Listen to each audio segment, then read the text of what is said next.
Kani gadega Patisi TV, bat fidang pek yaki kubor baman kasngi.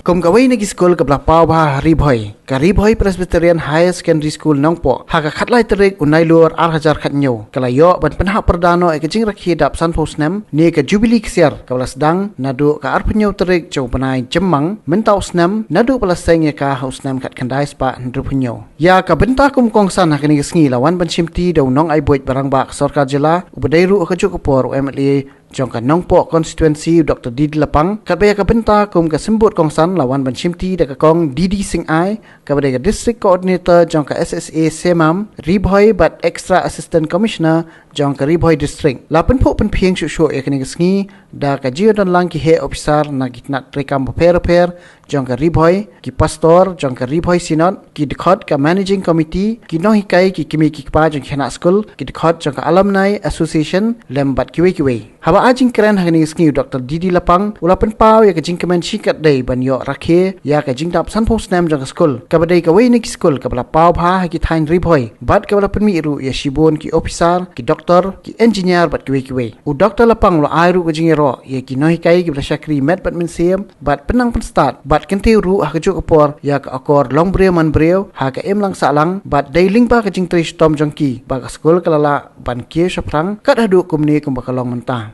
haka ni kisngi la yo ru ka jing kren na principal jong school u bala patai lingkot ya ka khana jong school nadu bala seng ka bala ajing kren ru na kalyang jong ki dekhot ka managing committee la pen pho pen phieng shu haka ni kisngi da ka jing shemata shit ham jong ki khana school ki bala ai ki jing shat ki jing roi ba ki drama lingkot ki ba itanan.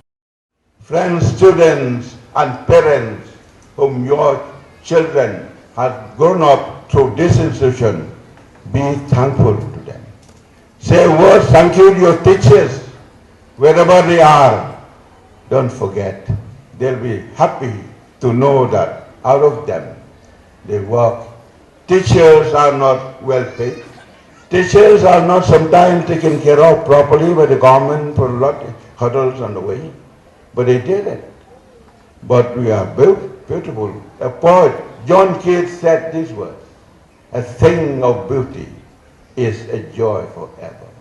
A teacher who traveled till the end of his service, he looked back to his journey that passed. Teachers who have run the school 50 long years, you have contributed a lot. You have done your best, and many of you have tried. I heard the principal, K. Rani, has come. She has done a lot, and I have something to say thank you to her today.